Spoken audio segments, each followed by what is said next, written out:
Salut tout le monde, c'est Guillaume, on se retrouve aujourd'hui pour une nouvelle vidéo dans l'univers geek. Et aujourd'hui on va parler de Hogwarts Legacy.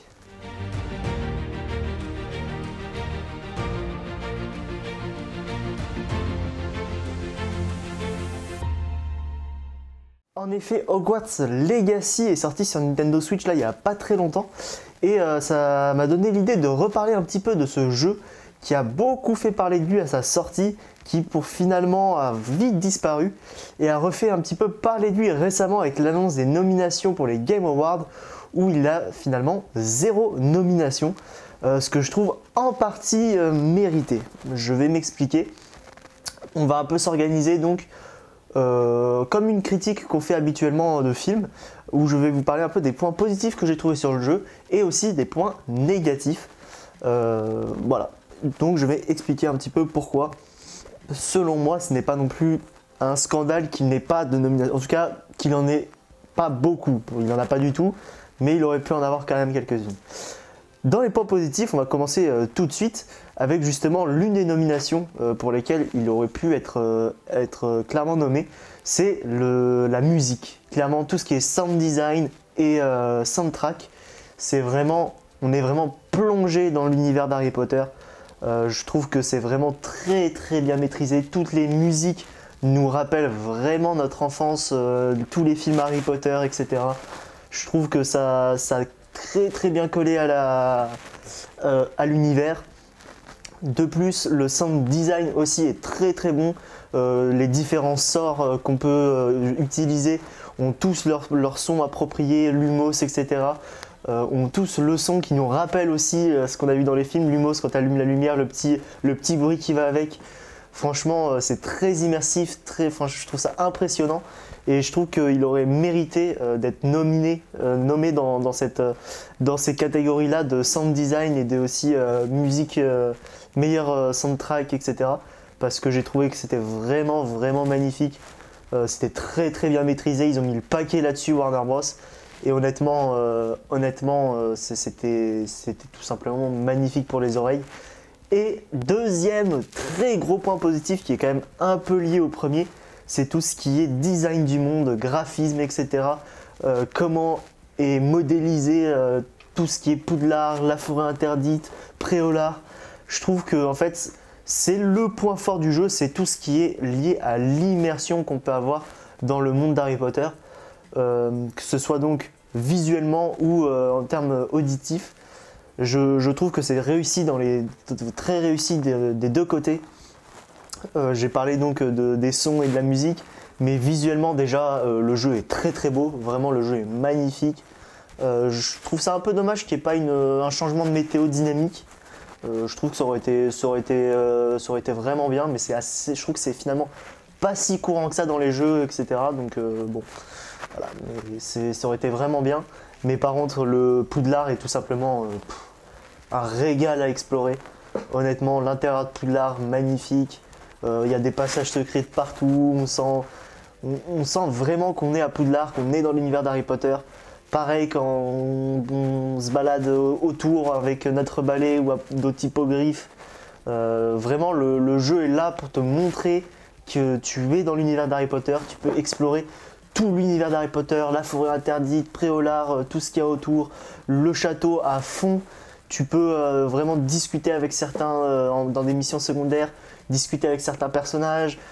Tu es assigné dans une maison, Gryffondor, Serpentard, Serdaigle ou Poufsouffle. Tu peux, voilà, tu suis des cours. Vraiment, tu as vraiment toute l'immersion qui est vraiment le point central du jeu, qui est très réussi. Et pour moi, ça aurait été vraiment les points sur lesquels il aurait pu quand même espérer un peu mieux au Game Awards. C'est donc sound design, soundtrack et design du monde, etc. Vraiment, c'est quelque chose qui est vraiment très réussi dans le jeu et qui, pour le coup, est presque le seul point pour lequel je continue un peu à jouer au jeu de temps en temps, même si j'ai toujours pas fini le jeu d'ailleurs. On va en revenir juste après, mais c'est clairement, pour moi, le point fort du jeu, c'est que tu y vas juste pour te balader, pour te faire kiffer, pour faire quelques petites missions secondaires par-ci par-là, voilà, c'est vraiment Pour moi, ce jeu, c'est vraiment de l'exploration, de l'immersion. C'est vraiment le point fort, c'est vraiment ce que j'aime faire sur le jeu. Et ça va contrebalancer avec malheureusement quand même pas mal de ces points négatifs. Un point que je voulais mettre aussi quand même, que je sais pas si c'est un point négatif ou un point positif, c'est un peu entre les deux, c'est le système de combat que je trouve ok. Il est un peu dans la tranche entre les deux, c'est-à-dire qu'il n'est pas excellent. Clairement, c'est un peu répétitif, un peu bourrin, voilà. Donc c'est pas très, c'est pas très innovant. Il n'y a rien d'extraordinaire. C'est bien, tu t'amuses un peu, mais voilà. Mais tu t'ennuies pas. C'est aussi pour ça qu'il n'est pas négatif. C'est-à-dire que les combats sont quand même, je trouve, intéressants. Il y a quand même pas mal d'ennemis. Tu utilises du coup tous les sorts Expelliarmus, Axio, Reducto, je sais pas, il y en a plein. Tu peux utiliser plein de sortilèges que tu connais, que tu aimes, que tu as découvert dans la saga Harry Potter. C'est très plaisant, c'est très agréable. Mais comme je l'ai dit, c'est assez répétitif, pas très compliqué. Voilà, c'est un peu, en fait, c'est un peu dans le même lignée que le sound design, etc. C'est très immersif, avec justement les sons spécifiques à chaque sortilège, les actions de chaque sortilège qui sont vraiment respectées, etc. Mais du coup, il manque un petit peu quand même de challenge. C'est un peu répétitif parce qu'au final, on spamme quand même pas mal R2. Donc voilà, c'est un peu entre les deux. Maintenant, on va rentrer dans un peu le côté sombre de Hogwarts Legacy qui, pour moi, a vraiment détruit un peu le jeu. C'est clairement déjà le design des personnages que je trouve compliqué finalement, surtout l'animation faciale des personnages qui est finalement vraiment pas ouf. Vraiment, t'as aucune émotion en jouant au jeu à part la nostalgie, etc. Comme je l'ai dit avant. Mais il n'y a aucune émotion dans l'histoire. Les dialogues, c'est du chant contre chant. Et pareil, t'as aucune émotion dans le jeu. Et c'est ça que je trouve ça un peu dommage. Les jeux comme les films, les séries, c'est censé justement te faire être pour moi des roller coasters d'émotions où une fois t'es super heureux, une fois t'es triste, une fois t'es énervé, une fois t'es joyeux, une fois tu rigoles, une fois tu pleures. En exagérant forcément un peu le trait, mais là je trouve qu'il n'y a aucun moment où en fait t'es un peu triste ou t'es vraiment heureux de ce qui s'est passé. Je trouve que le jeu n'arrive pas à t'embarquer, l'histoire du jeu n'arrive pas à t'embarquer du fait de justement des cinématiques vraiment anecdotiques, des dialogues classiques mais à un point on n'en parle même pas, des choix qui sont finalement pas des vrais choix parce que ça n'a aucun impact sur l'histoire. Donc en fait les dialogues, le choix qu'on a dans les dialogues sert finalement pas à grand chose. Il y a un impact, mais en fait je trouve que pour la plupart il est tellement minime. En fait tu peux vite le rattraper 2 secondes plus tard et voilà, il n'y a pas de choix, il n'y a pas d'impact. C'est vraiment très direct sur un choix que tu fais qui peut changer vraiment tout ce qui en découle. Donc le système de choix qu'on nous avait vendu, je trouve est quand même très réduit. Oui, il y a des fins différentes, je le sais, même si je ne l'ai pas encore vu parce que j'ai pas fini entièrement l'histoire. Mais voilà, je trouve que c'est un peu moins ouf que ce à quoi je pouvais m'attendre. Pareil pour les cours, au final c'est très très répétitif. On suit une fois un premier cours, puis après les profs nous envoient des missions super chiantes à faire. Et finalement, moi en tout cas, j'ai la flemme de les faire, quoi. Et en fait, c'est tout ça qui. Je trouve que c'est surtout sur tout l'aspect scénario, cinématique, dialogue, etc. où le jeu a vraiment peiné et le jeu n'a vraiment pas convaincu. Et finalement, c'est vite lassé parce que oui, c'est très bien, on a la nostalgie et la hype de se balader dans Poudlard, de visiter Préolard, la cabane d'Hagrid, même si Hagrid n'était pas encore là, etc. Mais finalement, comme n'importe quel jeu, même si le monde est bien, sauf si c'est vraiment, t'as pas d'histoire, j'en sais rien, t'es un No Man's Sky ou je sais pas joué au jeu. Pas un No Man's Sky, bon, je sais pas, ou même si t'as un Starfield, un bon Starfield finalement, où t'as un open world immense avec des biomes immenses, etc. finalement. Mais là en fait, t'as Poudlard, t'as la forêt interdite, Préolard. Et je trouve que même si tu as des secrets à explorer, etc., tu fais globalement le tour plutôt rapidement.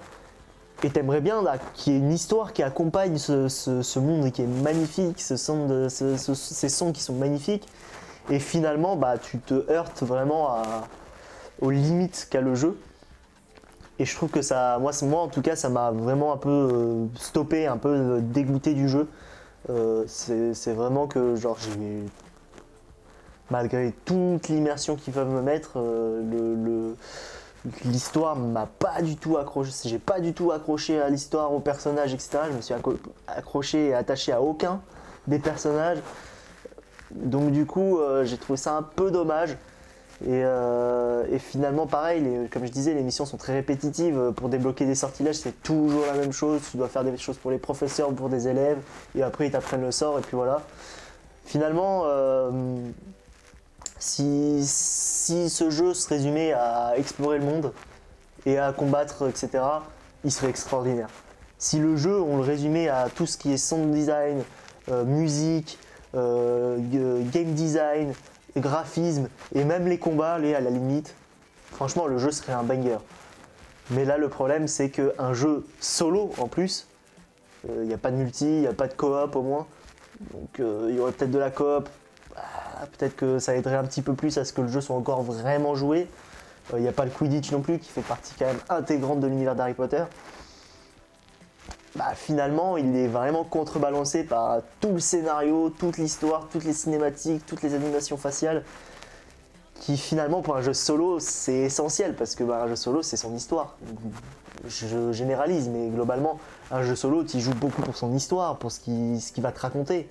Et finalement j'ai trouvé que ce que Hogwarts Legacy avait à nous raconter n'était pas très intéressant et surtout mal raconté, mal amené, mal montré. Donc voilà globalement un peu tout ce que j'avais à dire sur Hogwarts Legacy. Moi j'ai été beaucoup déçu, c'était vraiment avec Spider-Man 2, c'était les deux jeux que j'attendais le plus cette année. Spider-Man 2 heureusement a été une énorme réussite et j'ai adoré le jeu et pour moi c'est mon GOTY de l'année 2023. Mais Hogwarts Legacy, c'est pas le pire jeu que j'ai joué en 2023 clairement, mais c'est ma plus grosse déception de l'année clairement parce que j'en attendais beaucoup, j'en attendais énormément et j'étais énormément déçu.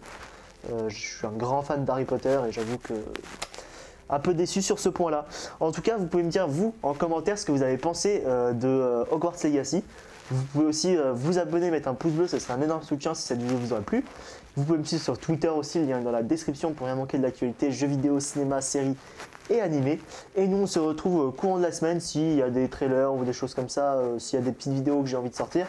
Et sinon, on se retrouve la semaine prochaine, dimanche prochain, pour très probablement le recap des Game Awards.